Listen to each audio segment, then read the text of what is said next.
most exciting for everyone when golf spiritual leader and Coach Tim gather around the microphones once again to make podcast fun. I almost said podcast history. But that's even me. We've already done that, sir. We've already done that. I made myself laugh there. I'm like, just what a doofus. How big a doofus are you? Pretty big. Making podcast history. It's Swing Thoughts. The award-winning Swing Thoughts. The Hall of Fame. Soon to be in the podcast Hall of Fame. It's Swing Thoughts. And as always, brought to you by TaylorMade Golf. TaylorMade. Man, I had a chance to try out my golf clubs, and I can't remember if I had actually. I think probably by the one show we did when I was in Palm Springs, I think I had played maybe once or twice and hit golf balls a couple times. But man, I know you've hit your clubs indoors. Mm-hmm. Have you had a chance to? And I know you're getting some great numbers. Thanks. Have you had so you haven't hit any of those clubs outside yet? No. I'm looking at my window, sir. Blanketed with snow. Oh, that's right. I forgot. Not everyone. Yeah. I just got back from California. I forgot there's snow here. Well, just by way of promoting our sponsor, I can tell you, because everyone who sees the club, the stealth driver is what I'm talking about. Always like, oh man, is that it? I had several people, younger dudes, say, hey, is that the new club? Or I'm like, dude, this whole bag is new. But I would tell you that stealth driver is something else. And I've been driving it pretty good with my Sim and my TaylorMade drivers. The last couple of years, I've had good driving years. But I've hit some. It's not just long. It has a great sound to it. Exactly. Yeah, I love the sound is great. Yeah. And then golf balls go when you hit them with that club. Yes, it's a good combination. Hey, listen, before I forget, and I was interested, Tim and Nate Robinson.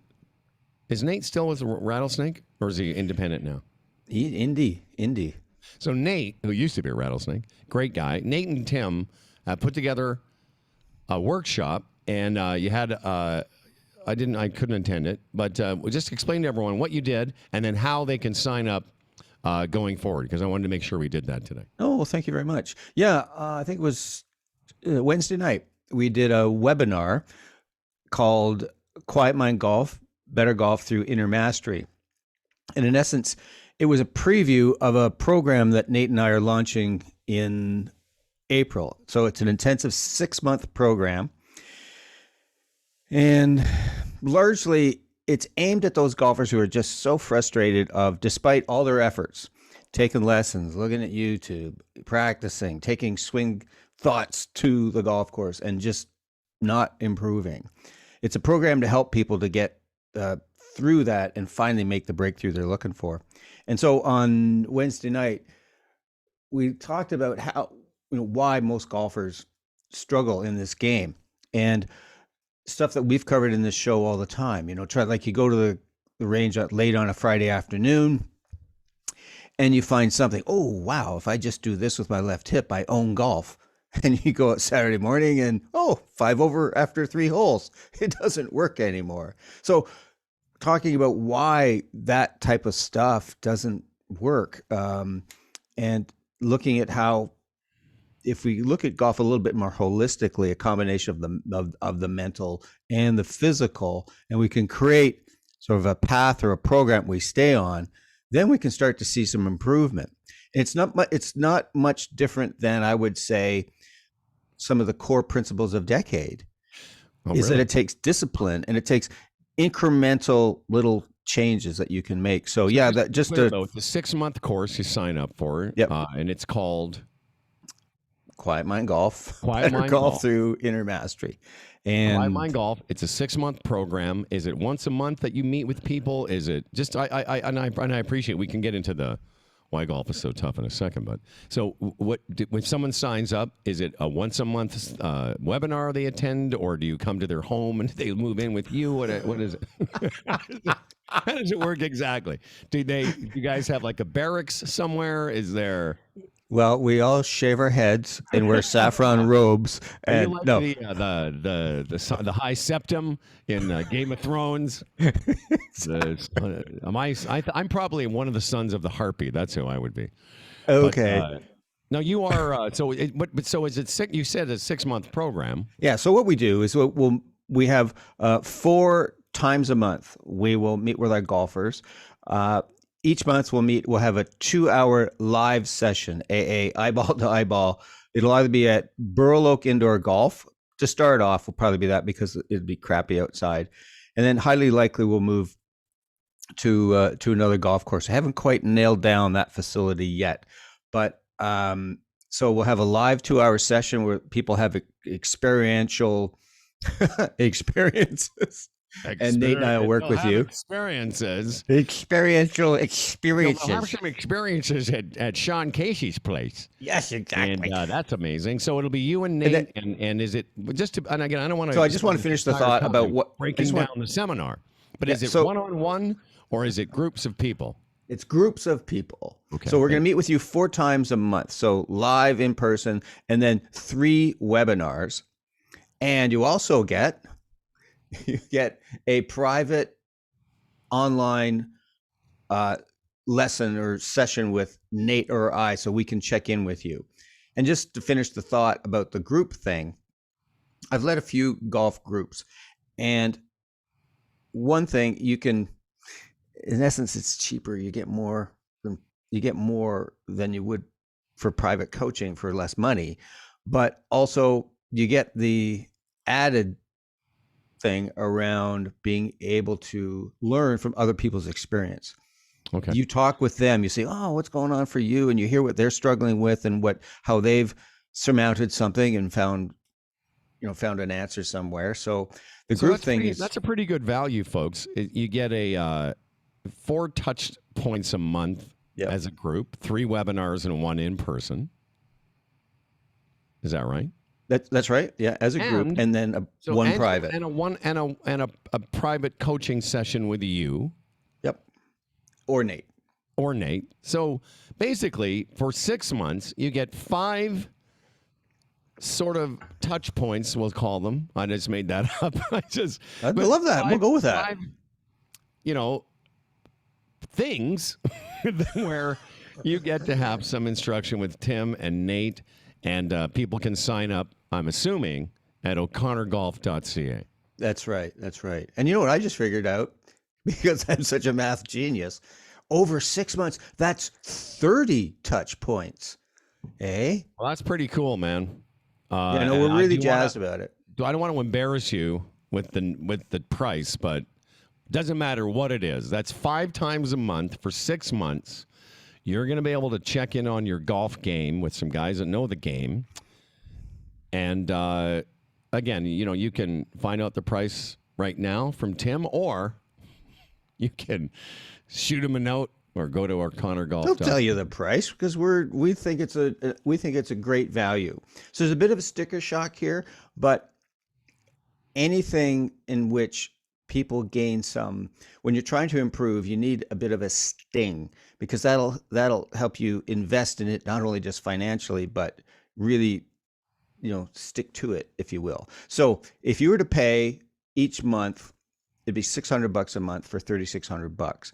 But if you pay the whole darn thing in advance, it's $3,000. So a savings of $600. You can just see the money going into your wallet. Like, dude, 30 times over 6 months for $3,000 is ridiculously cheap. Even $3,600. Because remember, I keep saying, folks, if you act now, Tim O'Connor will also throw in some of his wonderful banana bread. Right? Each participant once a month gets the lucky banana bread. No. And the Popeil fisherman's. Listen to what you're getting. You're getting 1 2-hour session indoors at Burl Oak, awesome facility. You're getting 3 webinars, and a private session with Nate or Tim, all for the low price of $3,600. But if you act now and pay up front, it's $3,000. And I got to tell you, what a commitment from you guys. But, you know, that idea of the sting of it should cost something. Well, listen, nothing's free. And for anyone who's interested in the game that wants to have consistent improvement, it's going to cost you something. If you were to get 30 lessons just in the golf swing over the course of 6 months, that would be twice that much. There's no one teaching, you know, really that nowadays it's less than $100 to $150 an hour. So good on you, man. And everyone take advantage of this. Go do it. Well, thanks. And just maybe just to wrap it up with a bow here, I think that the value of it is that we'll work with you and, in essence, create a program, because you can, you know, if you dedicate yourself, there's all kinds of resources you could learn to do things on your own. What the struggle is, it's so easy to get knocked off basically your roadmap, because in this game, it's just kind of squirrel, shiny thing. You know, someone says, oh, you know, you're doing this in your backswing. And suddenly for 2 weeks, you're working on that. And it's so easy to get just off this program. And that's where the steady improvement comes. I mean, you saw it in your decade experience. You just you chipped away incrementally. You learned these things. Sandy's home. Is that, you can hear Freddie? Yeah, usually I can hear Freddie because he's at his house, but apparently he's now barking at your door. So thanks for inquiring about that. I appreciate it. Listen, man, I'm happy to help out. I feel like, you know, I'm part of the family. Well, how's your decade coaching going? You know, it's good. I never really set out to have dozens of people. I got a couple, there's sort of three particular people, one for sure that I've been doing a lot of work with, but I'm not looking to do it every day. And if somebody wants me to help them get through a decade, I'm happy to do it. It's not like I'm hanging out. I mean, I guess I did hang out a shingle, but yeah, I've enjoyed it. I did some when I was away. And as far as how it affects my game, I kind of wanted to start with that now, because cool. I know we wanted to talk a little bit about Phil Mickelson. I know you sent me a note. We're both. Let me just pivot quickly. I'll just say this in advance of our talk about Phil Mickelson. I never liked the guy. I never liked him. I always thought he was phony. Yep. I came around recently, though, and now I'm back to not liking him again. Okay, so that's where we're going to head to at some point in this podcast. Thank you. So TaylorMade is our sponsor. I got new 790 irons. Amazing. Very similar to my last ones, but my irons last year were the year before irons. So I've got 2020 irons, and now I have 2022 irons. I can't remember. Did you get the new irons as well? I did. And you've hit them indoors. They're amazing. I love them. Absolutely love them. And for the better players, or the people that want to be better players, they really have a nice bladey look, but they don't, they have some forgiveness to them. The 3-wood is a stealth 3-wood, but it doesn't have the carbon face, but it's got a different shaping. Love it. And I have yet to get my new hybrid, but I have my Sim hybrid, which I love hitting. I did want to mention a little bit about my experience playing golf in the wintertime, because I've never done it. I've gone away on a couple of little trips, but not for a long time, and I've really not. A lot of our listeners are guys like, our friend Tim Niblett and others that go away for most of the winter. And I really get, being a guy my age and a guy your age, I really get why people do it, because, the first thing we talked about when we said hi a few minutes ago before we started recording is just the weather. And I can tell you, I've been home for 6 days, and I've been cold for 6 days. Is it our age? We're in pretty good shape. I'm just cold all the time here. Yeah, I think it's partially that being of a certain vintage. Like me, I wear this fleece kind of from November to March. If you look at our podcast, I'm wearing the same damn thing all the time because it's warm. Yeah, dude, I'm in my cozy clothes all the time in this house so that was nice. It was nice not being cold. How I wanted to make the connection to decade is this.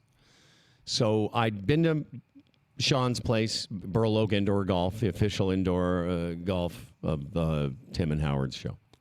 Well, we like Sean. I mean, not official, but we love Sean. So I've been there a few times, but not very much. I may have hit balls a couple times. When I went to Palm Springs the first week, I didn't touch a golf club. My lady and I were doing some traveling. I hit balls maybe once or twice, and then I played once. But I can tell you, for the very first time I played golf, I think we had done the podcast after my first time. What was rusty was my golf swing, but what wasn't rusty was my golf mind. And the very first day I played, I shot 73. Yeah, it was an easier golf course, and it wasn't a lot of trouble, but it still was a golf course, and I had to put the ball in the hole, and I just sort of dinked it around. I wasn't swinging it great, but I just didn't allow myself to make any huge mistakes, and I hit enough good shots and shot close to par. And I just wanted to share with you and others that was kind of my takeaway, that what I have learned over the last 3 or 4 years is what everyone who signs up for your course wants, which is consistency. But it's not consistency where you think it's supposed to be. It's not consistency of your golf motion, because it's never the same. That example you just said about you go to the range Friday night, doing something with your left hip, or so you think. Then the next morning, your body feels different, and that left hip move doesn't resonate anymore, and all of a sudden those beautiful shots you're hitting on the range have disappeared. And I will tell you, that happens to all of us. But what doesn't disappear, and I sort of proved it to myself, is, I played, I think, 10 rounds of golf. Eventually, I got to play all the time because my lady friend left a week before I did.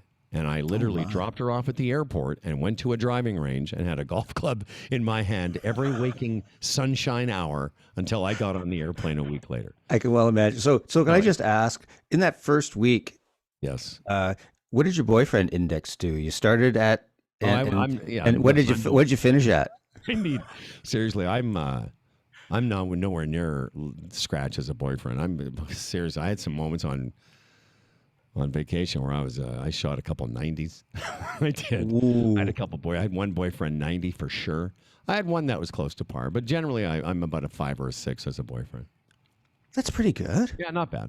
I have my good days. I have a lot of days though where I blow up. So we're done the podcast. I'll dive into the 90s. What the hell happened? Oh yeah, it's one of those ones where there was no talking on the back 9.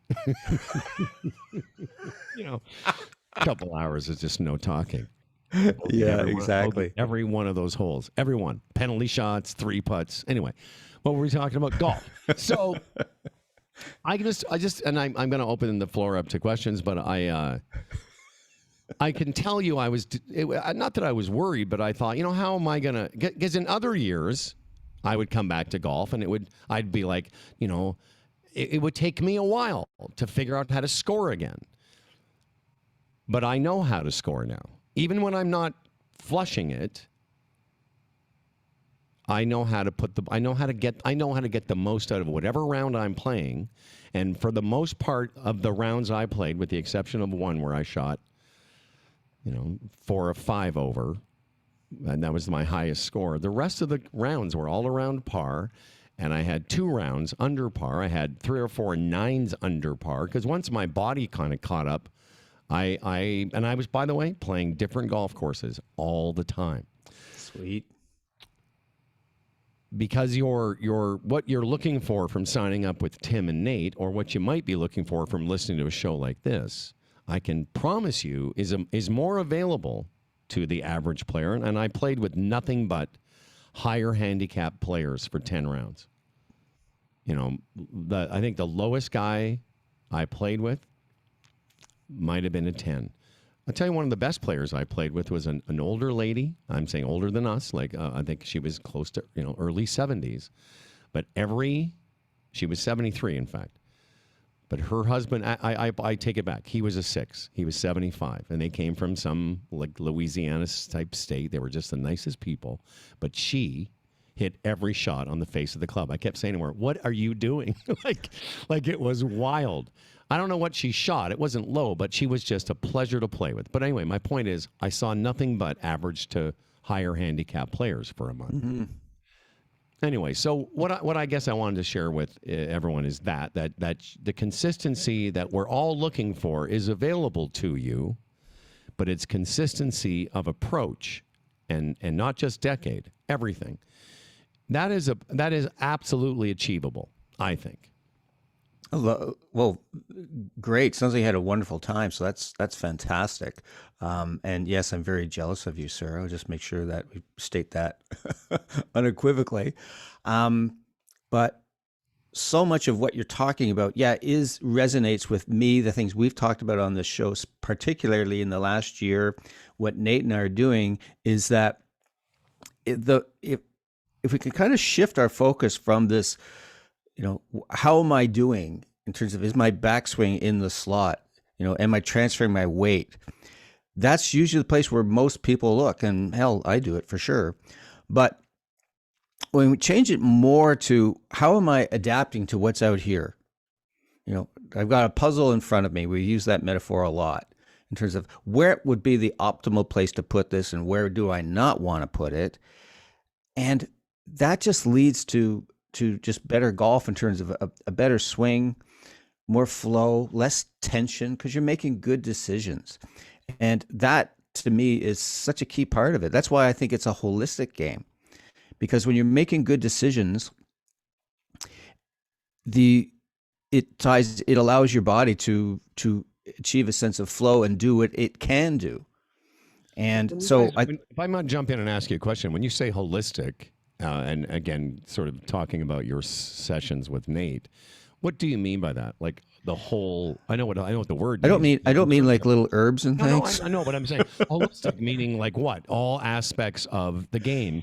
Well, that's what I mean is that generally a lot of people look at, let's say you look at a tour player, and he's got his golf sports psychologist, as used to call it, his nutritionist, his swing coach, all that kind of stuff. What I think really golf is at its essence is that everything integrates together, which is the definition of holistic. It's a whole. So to look at things as this is the mental game, I'm going to focus on this and this, and I'm going to focus on my swing plane or my mechanics. To me, they all come together in harmony, and that's why I think decade is wonderful in that regard.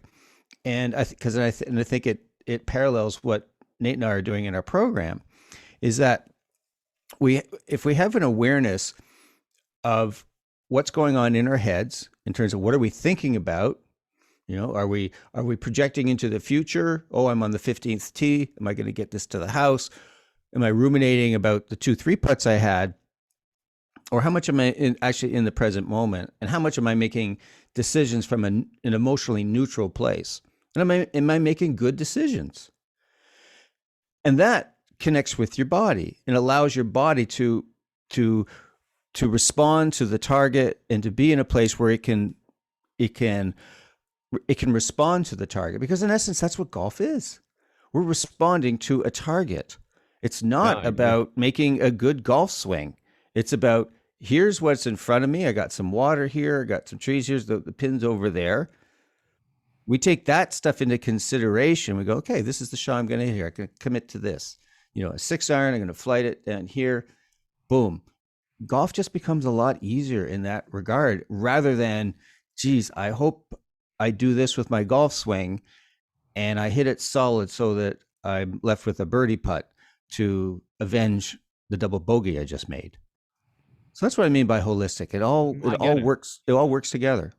Yeah, focusing on one aspect of golf, isn't going to get you to where you want to go. And again, I assume that anyone listening is somebody interested in getting to where they want to go, wherever that is.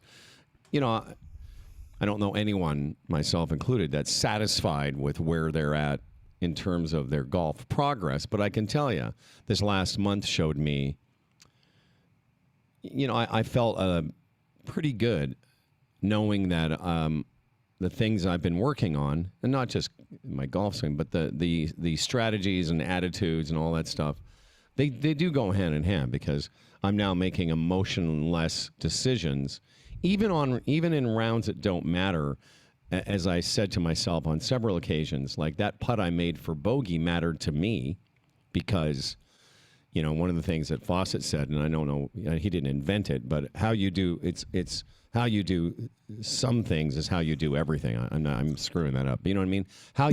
You nailed it. You absolutely nailed it. And a bogey putt on a Thursday in Palm Springs doesn't mean anything, but I had a couple of occasions, and I'll tell you my favorite story in a second, but a couple of occasions where I did things that only mattered to me, but I know they matter in the long run because, that feeling of not giving up is a thing that you can practice. Because, as we all know, giving up leads to more giving up. But grinding for bogeys and doubles, whatever that is, it leads to other times when you're like, oh, I've got some experience. Even inside my body, I know what it feels like to want this putt and make sure that it goes in. Or make sure you're giving yourself a chance for it to go in. Exactly. Yeah. My putting was fine. Playing different courses every day, I found that a bit of an adjustment. Some of the courses I played, I didn't play any. I played one fancy course. The rest of the time, I played mid-range courses. The problem is, you're paying in U.S. dollars, and it's a lot of money. Even I played a bunch of public courses that were $79 to $90 U.S., but that's 130 Canadian, and they were fine. Two courses in particular I played that were not in. I liked them because they were unique designs. One was a Robert Trent Jones. And it was out in the desert, so there's no homes around it. So you're playing on a golf course that's not part of a community, which most of them are in those places like Florida, Arizona, and California. Exactly. So do you want to hear about the cool thing that I did? I know I texted you, but did you know what I'm talking about? Yes. I want to hear.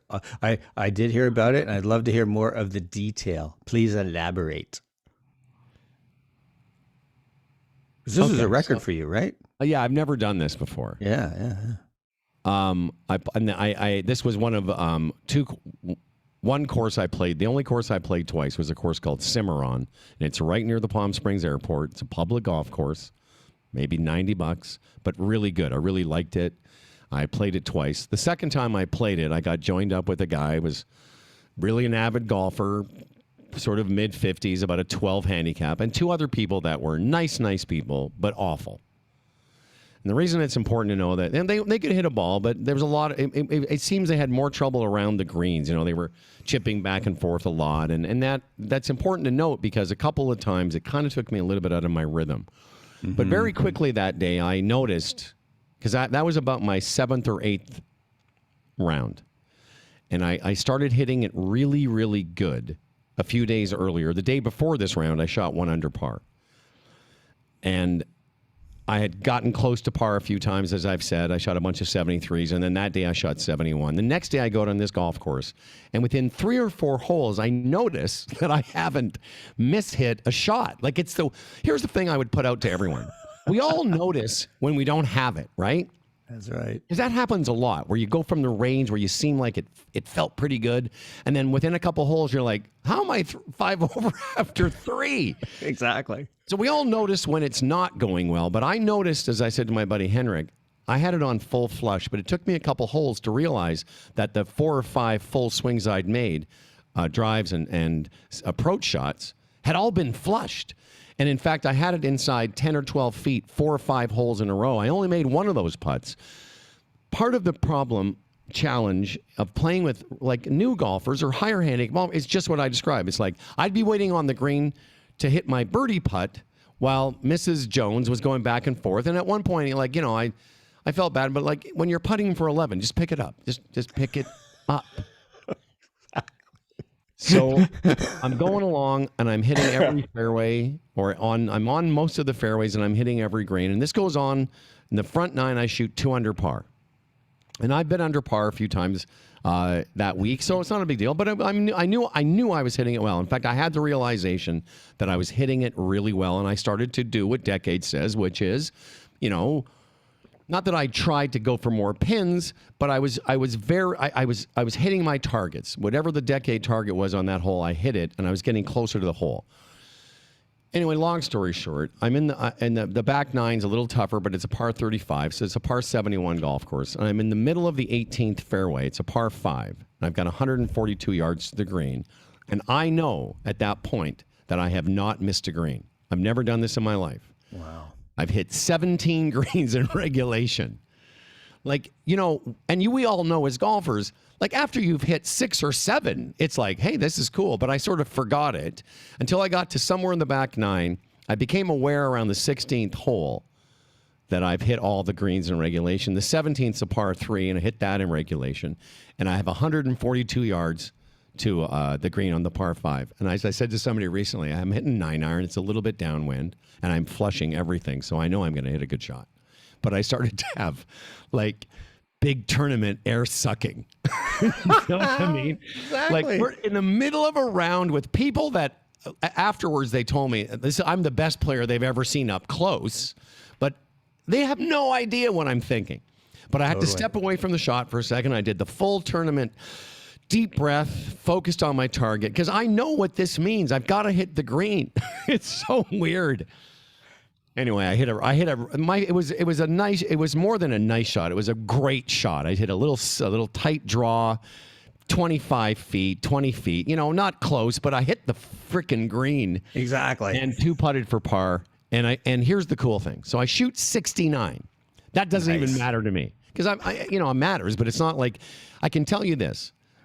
It was interesting because that wasn't my focus that I'm going to shoot in the 60s. I wasn't even thinking about it.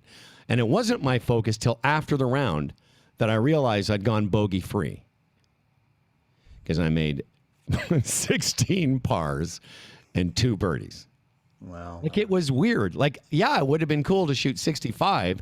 And someone asked me, well, you had a lot of birdie putts. I said, I had tons of birdie putts, but a lot of them were in the 20, 25 foot range.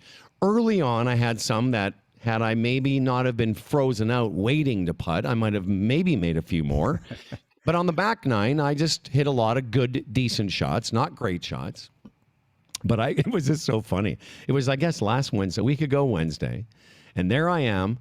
No one there knows me. When it was over, they sort of shook hands and thought, they didn't ask me what I shot. They didn't know I'd hit 18 greens in regulation. But I can tell you, I had nerves on that shot. It was cool. That is really so cool. It was cool. That's what I love about the game is that it's meaningless to anyone but me. Yes, totally. But I knew what it meant. And I also would have been disappointed. I know I would have been disappointed if I'd have missed the freaking green. Yeah, absolutely. I mean, I remember the first couple of times I had a chance to break 80. No one knows. Yeah. But, when I finally make the putt for 79, it's like, oh yeah. But it's let me ask you, I think you said it, but I'd like to just hear a little bit more. As you were going along, what's interesting is that you said that you weren't focused on score. Today's the day I shoot in the 60s, anything like that.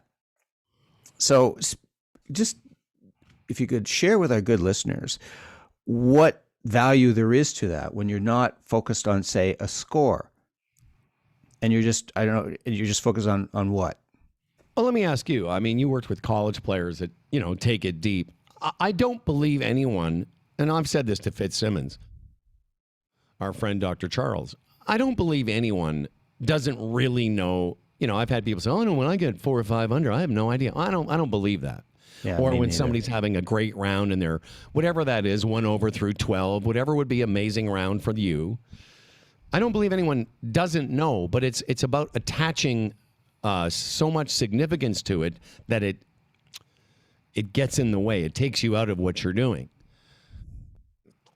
So I've had enough experience in the last couple of years. In the week prior to this round, the day before I'd been under par for 18 holes, but I'd been under par a bunch of 9s. So it wasn't so unfamiliar to me. It was exciting. Don't get me wrong. I'm still not so blasé about it. And when I shot 2 under on the front 9, yeah, I thought as I was going to the 10th tee, it's a par 71. So I could shoot 65 or 66 today. I thought of it. I thought, if I keep hitting it like this, I'm going to make, in fact, I had the thought if I make 2 more birdies, that will tie my lowest round. Oh, no, sorry. That would be 67. So it would be, I know I could shoot 4 under par. Anyway, and then I forgot about it. So, like a lot of people, and I have done this before, I'm sure you have too, where you get so caught up in the score that you just want the round to be over. Exactly. You know what I mean? Yeah, it becomes like, oh my gosh. Yeah, every shot's stressful. Am I get this done? Oh, please. Right, dear especially when Lord. you're playing well. You're like, I remember having rounds where I was playing really well, and I remember looking at the 9th hole or the 18th hole at our course thinking, oh, I can't wait till I'm there. You know, I just wish I could be transported there at whatever score I was at. And of course, you invariably screw up. But isn't that weird? I'm just going to jump in. Golf's supposed to be fun, even when you're playing well. And yes, we want things. We want our handicap to go down. We want to shoot good scores. But really, to take something that's in essence fun, like you're not getting paid for this, I'm not getting paid for this, that it shouldn't this really be fun? So it's the stressing part that usually causes us to get in our own way. Yeah. Yeah, and I'll leave this round alone except to say that, you know, over the course of the 2 weeks that I did play some golf there, it was kind of cool to watch a lot of people that aren't normally part of my golf world struggle with the game. And as I say, you know, like the one round, I remember this guy, Mike was his name, and his wife was that 73-year-old that hit the ball great. He was a 6 handicap, and he said to me, because, you know, you can sort of recognize a player pretty quickly, and he recognized pretty early on because he was a good golfer. But he kept saying to me as the round went on, oh, you know, the other day I shot 77 and I shot 78, and I said, listen, Mike, I know you're a good player. You know, and I wanted to assure him, because he kept up, not apologizing to me, but sort of doing that deferring thing where you tell somebody, you know, I normally am much better than this. Yep. And again, to your point, it's supposed to be a fun game. Why do you feel the need to tell me? Because we're, you know, egoic human beings playing a game that stresses out our ego like no other. So this man, who was probably very successful, who had taught his wife to play, and she was amazing, felt the need several times in a round to tell me this is not how he usually plays. And I said to him, I can tell that you're a very fine player. You know, you hit the ball nicely, and that was one of my favorite rounds too, just in terms of the flow of the round, because everyone could kind of play. Yeah. So a couple things. One is I've had that experience too. Like, not that I'm in your territory as a player, but you play with someone, say that's, you know, a 20 handicap ish, and I find it sometimes they'll kind of start apologizing a little bit, and so I hope, you know, I want to stay out of your way, particularly if it's a competition or anything. So I can get that. The interesting thing to me is that the reason you're able to now shoot these, you know, consistently lower scores and go under par is because you've been there. You have experience doing it. And that's so much about how we grow in this game, is by inch, incrementally moving on and getting our reps in at certain things. Whereas in most of golf, it's people are like pinging off all over the place. Yeah. And then they attach emotional weight to it. Their identity's attached to it. Oh, you know, I didn't manage to shoot this low score. It means I'm a choker, et cetera, et cetera. And once we can kind of just, so I think what players do, who, like you talked about, you know, players who go deep a lot, they actually can observe what's going on. They go, oh yeah, I got it. I'm -4 right now. That's cool. What do I need to do? Focus here. Hit the shot. What's going on? So they see it. It's like, I remember Tom Jackson, who you probably recall from the Club Link Academy.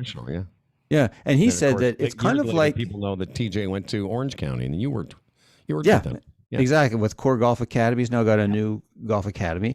But he said that what happens for really good amateurs and professionals, it's kind of like a movie that's running in the background. Yes. So they're not paying full attention to it, but it comes up because, as you said, I'm with you, man. If someone's 4 or 5 under, they know it, for gosh sakes. It's like, oh, I didn't know I was 8 under. Yeah, bullshit. By the way, just pause for a second. That is a great, what you just recalled TJ saying. That's exactly what it feels like. It feels like and like I said, I after the first couple of times I went to the range, I got used to the clubs, and I made an adjustment on the drive. I felt pretty good with these clubs, and I started to hit it very, very good. Like I had a lot of rounds where if I'd have known the greens a little bit better, I would have been under par as well. I was hitting it very, very well, especially that driver. So while these rounds are going on and I'm under par, and especially that round where, like I said, at some point on the front nine, like it's not a big deal to hit 5 or 6 greens in a row. But when I'd hit all 9 greens, I was an awareness of that. Mm-hmm. And but what you just said, it was like a movie was going on, and then I got to the 10th tee, and now what do I have to do? Oh, and look, I flushed another shot. Like my body just felt good. It felt good for a couple of days. Now I'm going to let you know on the Friday. The round on Friday I played after that round, again, another golf course, and I played, I'm just going to say her name because it was so funny. I sent a text to my girlfriend. I said, I'm playing with a woman named Muriel, and no one has ever been more, it's never been more appropriate for somebody to be named Muriel than this one. Absolutely. Like, she was such a nice lady, but, she couldn't play, and then we got joined up with this surfer dude from San Diego. He couldn't play. And, they had no recognition. And I had an okay round. I think I shot 3 or 4 over that day. But I was also a bit stressed because I had to go to get my COVID test at the end of the round. And I was tired. So I was also aware on that day that, I didn't have it on full flush. But I sort of dinked around that golf course. And I shot 75 or 76. No big deal. Didn't feel bad. I just sort of recognized that, I just didn't have it quite the same that day. And was just sort of tired of the grind. I didn't let myself make any stupid mistakes, but I just didn't hit very many good shots. The point is, well, I can't remember what my point about that was. Just that, but on the good rounds, on the rounds that I'm hitting it well, it's like it's happening outside of me. And then when it's time to hit the shot, I just go back into hit the shot routine. And then in between, I'm like, oh, that's cool. I've hit 12 greens in a row. Now I've hit 13. Now I've hit 14. Now I've hit 15. A couple of birdie putts that lipped out. Oh, that's cool. And that just sort of goes on until that moment in the 18th fairway when it all just kind of hit me. And I had to do that, I literally had to stop myself because I was a bit nervous over that shot. Yeah, but isn't that exciting? Isn't that fun? Yes. That is great. I mean, that's part of what golf does for us is we can go along and have all the advantages of playing golf. We enjoy it, friends, outside, hitting it, feeling good. This sense of, oh, got that in, get that, all of that. But there's moments where we really connect with what really excites us. We've played other sports in our lives, other things. It's like, oh, here is a challenge. I want to meet this. Yes. And that's when golf can get really exciting and satisfying. Exactly. And so the satisfying part is, here's the challenge. Can I meet it in a way that I can draw on, the resources I have, what I've established, what works for me, as opposed to getting into some kind of drama. Like, if I don't pull this off, I'll be a choker. Or what does Tiger do in this instance to keep himself settled down? No, it's your own stuff. And so I think part of what the joy of it is when we kind of have a breakthrough or, meet a challenge, it's like, holy crap, I did it. It was me who did it. And there's, that it sounds almost narcissistic, but I think that's what we're seeking in many ways. Yeah, is I have a challenge in front of me. Am I able to meet it? And that just feels so damn good. And getting back full circle now to a course that you guys are doing that's over 6 months, and someone might say, well, that seems like a lot. Do I really need 30 sessions? And I would just say to that something that you said a moment ago, that it's like you think about your golf game as a series of stops along the way. Let's say you're trying to get, I used to use this analogy in another context, but if you're on the top floor of a building and you want to get to the lobby, with golf, you have to stop at every floor. You can't just get to where you want to go, which is shooting the lowest scores possible. There are things you need to do. And what you said about getting used to, breaking 80, getting used to shooting 75, and getting used to shooting par, et cetera, et cetera. You have to sort of stop at every one of those floors, absorb it, make it your own, and then go to the next one, where a lot of people get frustrated, as you said a minute ago. They just go pinging back and forth. No sponsor tie-in there. They go back and forth to all the different things in different areas they think are going to make the difference. Now, obviously, I think that decade is a huge, part of my success, but also just I put the time in. But what you said too about, like, I as I mentioned earlier in the show, I had several bogey putts there. I fist pumped myself because I was like, that was fabulous. I was excited to make that putt because I just don't want to make doubles, Yeah, exactly. But that when you stay focused, when you're able to work through your own process, whatever that is, you're giving your all. That's when good things happen, and they continue to happen. But when you kind of like give up on something, even for 5 seconds, yeah, that takes a long time to get. That losing focus is just as bad as losing your shit and getting angry and yelling and thumping your club and tromping down the fairway. It's just as detrimental because your body chemistry changes. The story in your head changes. All of that stuff. So, yeah, staying focused on, this bogey putt's as important as an eagle putt or whatever. But the thing that I think what we're getting into here is really, really interesting to me is that, and here's why golfers ping off all over the place. It's because why? Because we think that the swing feeling we had on Friday at the range or the tip they saw on Instagram or whatever is going to launch them forward to the secret or into happiness and what they're seeking. In essence, a quick fix. Because we all essence want, and so many movies are about that. The rookie comes off the bench, bottom of the ninth, never played a baseball playoff game, and 3-2 count, knocks it over the fence, slow motion fireworks.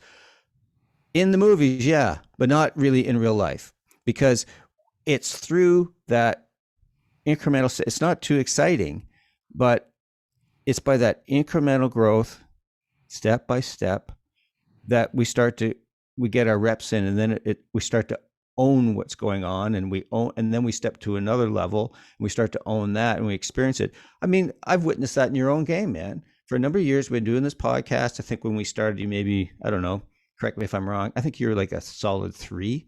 I was always somewhere between like a 2 and a 3. Exactly. In those early days, yes. So I've watched over the time that you've put in this work. You've done more exploring in terms of things that we've talked about. You work on your game with your coach Henrik, with some other folks as well, and you slowly got better and better and better and better, and then came into decade, inch by inch. You took that on, and you integrated it into your life, and you're doing these things on a frequent basis, getting your reps in, and gradually you get it, and that's how we get better at anything. Whether you're a musician or you're a business person or a golfer, you just put your reps in a little time. You get people to support you, show things to you in your blind spots. You get feedback, whether it's a launch monitor, ball flight, or whatever, and you start to just make that steady progress. So it's not too exciting. So that's why it takes years.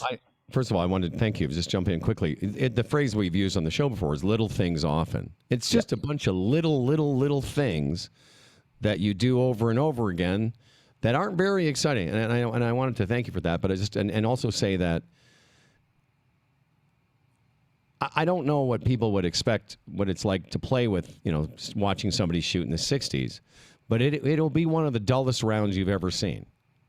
And it's funny because Henrik and I always talk about this. When he first met me in 2016, I basically was storming off the golf course, and this friend, a mutual friend of ours, sort of called me over, and I was like, I was literally about to go into my car and go, I don't really want to meet anyone right now. He's pissed off after another round of golf. But as Henrik said to me, he said, it used to be more exciting watching you play, basically, because I would be even par for 6 holes, and I'd go triple, double, bogey, and then start throwing clubs, and it was crazy. It was chaos. And my rounds of golf aren't that they're not as exciting. I say that sarcastically. They're not as exciting as they used to be, because if I'm in trouble, I just get out of trouble and I don't throw. I mean, yes, I know everyone. I threw a 7-iron into a forest last year. I know I did.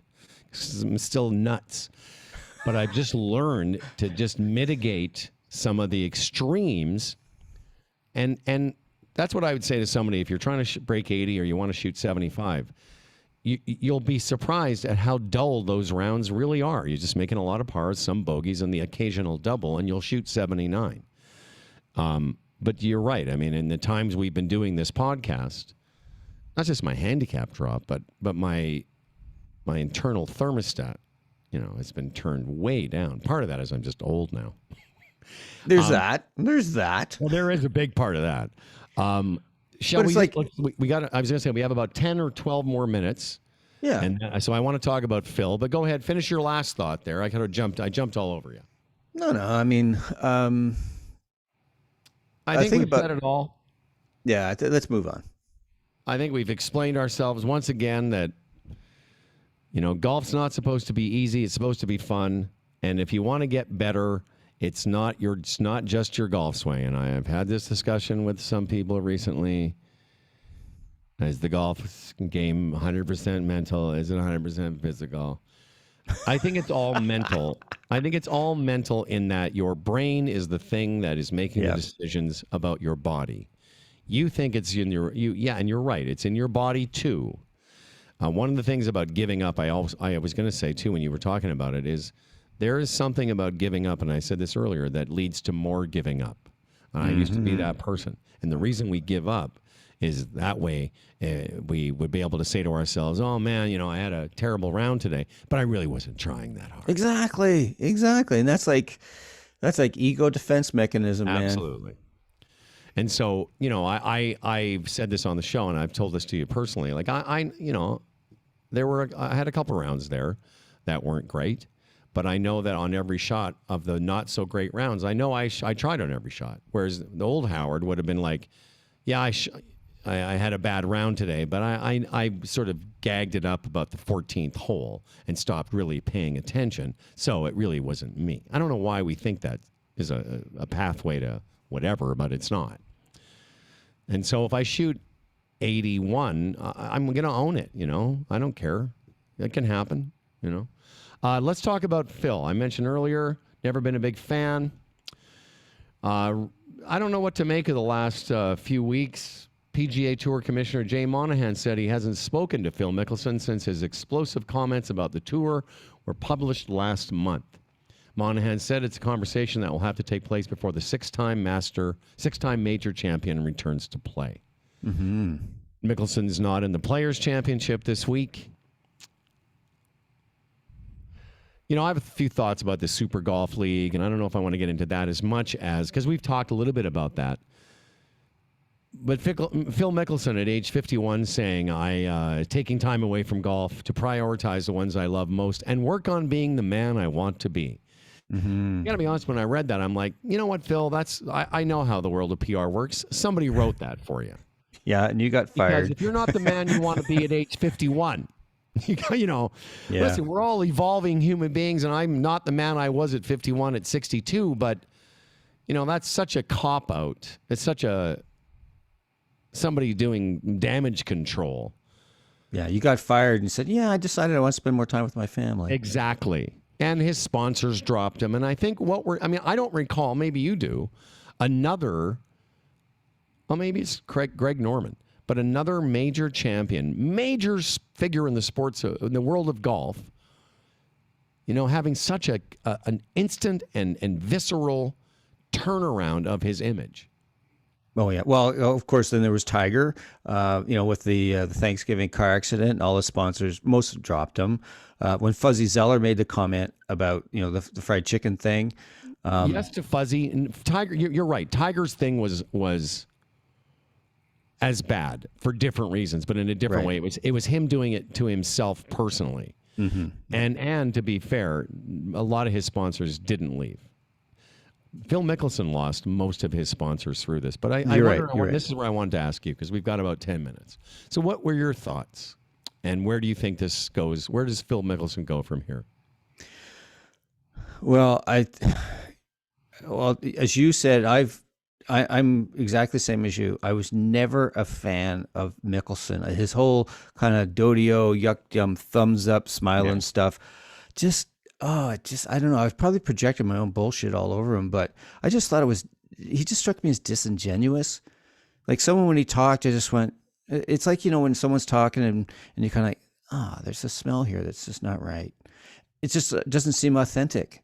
And I think that, so I've always struggled that. And then when Phil won the Open Championship, I went, maybe he's okay. Mm-hmm. But when this whole thing went down, I was just going, oh man, because all the things that, there always just seems to be this preoccupation with image and with money and, the whole betting thing. There just always seemed to be something that was, in the room that just, right. Something in the room that just smells. I'm like, where? I can't find it anywhere, but it's just there. And I really think that, I think he's suspended for one. I mean, this week there was discussion. What I'm reading here on ESPN, it doesn't sound like Monahan. Just looking at this article, like it doesn't say he was suspended, but there are rules and things Absolutely in place, there are. About conduct for a PGA Tour player. And it might be, I think the reason he stepped away is that he might not be allowed back for a while. Yeah, I think he has been suspended, but of course it's the PGA Tour rule that they don't announce suspensions and penalties. So, which I think I'm with Rory. I think they should be transparent around it. But and I think I actually feel sorry for Phil. I mean, I really do. I mean, he's we're all flawed, and I think that what happened for him is that I think the horrid cliche, but the chickens came home to roost, if you will. And what really bothered me, and this that phrase, Muriel. Exactly. I'm telling you, that's the kind of thing Muriel loves. That shit. Oh, I know. I love names like that. Like I remember my mom had friends named June, April. Mildred. Yeah, not Mildred, but anyways, just these names you never hear anymore. But anyways, it really bothered me when he said that the conversation he had with Shipnuck, he thought it was off the record. Right on, man. Shipnuck was writing a book about Mickelson. You think a book's going to be public. And Shipnuck is an excellent journalist. And journalists, when something's off the record, it's off the record for sure. And Shipnuck was adamant that this conversation was on the record. Well, here's what Monahan says. As difficult as it is to read some of the things that were said, ultimately a conversation will be had when he's ready to have it, and I will be ready to have it as well, which leads me to believe you're right, that it's they've suspended him. They just don't talk about it. But it was completely on the record. And as you're a guy that's written books. If somebody's talking to you about a book, if you're talking to somebody about a book, you're writing about them, chances are what they say will be published. Of course. It's going to go in a freaking book, for gosh sakes. But again, back to the PR damage control thing. I mean, how often have you seen it? Someone says something, they get caught saying something. That was off the record. I wasn't, I wouldn't say that. That was a private conversation. Bullshit. I'm sorry. What is this? What is this that you just did? What is that symbol? When I was in grade 8, that was a sign for bullshit. But it's also the sign for the Texas Longhorns. Yeah, exactly. I'm just glad that. Well, I'll just leave it at that. Anyway, is that profanity on Swing Thoughts? Come home to roost. Phil Mickelson. I don't know. I know what you mean when you say you feel sorry for him. It's just you sort of feel like, hey, this is going to be. You want to talk about a stink on. Oh my gosh. Sometimes when I think about how, and I don't know if some of the younger listeners remember how popular Greg Norman was. In the 80s, there was, Greg Norman was, in the 80s and early 90s, he was the biggest personality on the tour. He was what everyone wanted to be. I had that stupid straw hat. I thought he was great. Yeah. But what I find fascinating about Greg Norman is just how little impact his legacy has had on the game outside of the World Golf Championships. Exactly. And of course, Norman is part of the Super Golf League group. All by way of saying, I think the same thing, unfortunately, is going to happen to Phil Mickelson. He's never getting the aw shucks thumbs up, which he stole from Palmer. He's never getting that back because we all know now that's bullshit. We all know. And by the way, that stink that you were talking about and gambling, there's some stuff. Why else would Phil Mickelson need the kind of money they're throwing at him? Why? Exactly. I don't get that. No one gets it except if you owe a lot of money. Maybe you're thinking the way out of it is this. Because he doesn't, you think on any level, why would he need that kind of money? Why would he need to tarnish? It can't be because he needed leverage against the PGA Tour and the digital rights and all that nonsense. It just doesn't make sense that he would need that kind of money at this stage of his life after making hundreds of millions of dollars. Oh, yeah. And the thing, for a second, I didn't get bamboozled by that whole, the PGA Tour owns our digital rights and all that. Phil, you've been a member of the PGA Tour since you were what? In short pants. 30 years. Yeah. So you know the deal, know the way it works. And you're a really sharp dude. I mean, that's one of the things about Mickelson. He had the sense, and I think was probably right. He was the smartest guy in the room. Yeah, he's a pretty bright guy. But those smart guys outsmart themselves. Why? Because their ego gets in the way. And that's why Norman always just kind of like, I remember being in, it was the Masters in which I think it was 90, forget what year it was. Was when he imploded. That was his round where he lost it all and shot $1 million and lost to Faldo. Right. So in the press room, so I'm at Augusta National as a working journalist at the time, and he comes in, and the train wreck he's got to explain to the media. And one of the things he said was, he says, I don't feel so bad because I just sold I sold my Cobra stock or whatever, and I made, 90 million or something. Yeah. That's one of the first things he said. And it's so much of it is caught up in image and how am I perceived, and I think that's just not a recipe for living in a way in harmony with others. And God, that sounds so Pollyanna-ish, but it's when we start to see ourselves as above others, or I have an advantage over you. Oh, goodness gracious, we're all just humans. All right. That's where we have to leave it. We have a hard out today at this time. It'll be interesting to see if and when Phil Mickelson plays again. As I mentioned, all his sponsors, KPMG, all those guys stopped.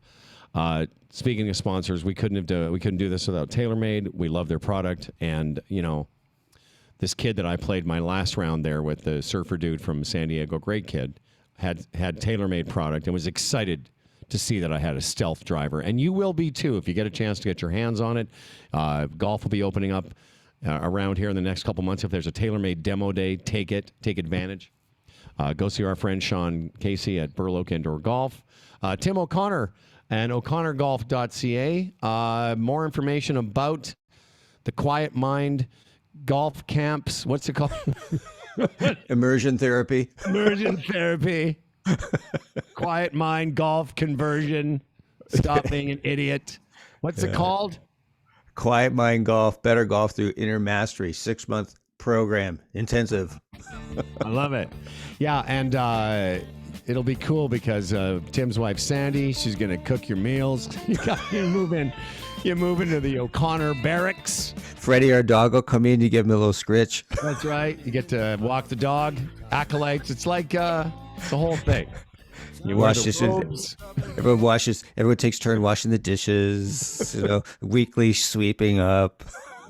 It'll be like a scout camp without all the inappropriate touching. Anyway, we will, and of course, humbleandfredradio.com is where you can check me out starting again next Monday, back all new episodes. Stay safe and well, everyone. Our thoughts and people who do pray, let's give our thoughts and good wishes to people who are withstanding tyranny. Yep. Just puts in perspective just how insignificant golf really is. Until next time, guys, we'll see you soon. Thanks. But the horns, they blowing that sound.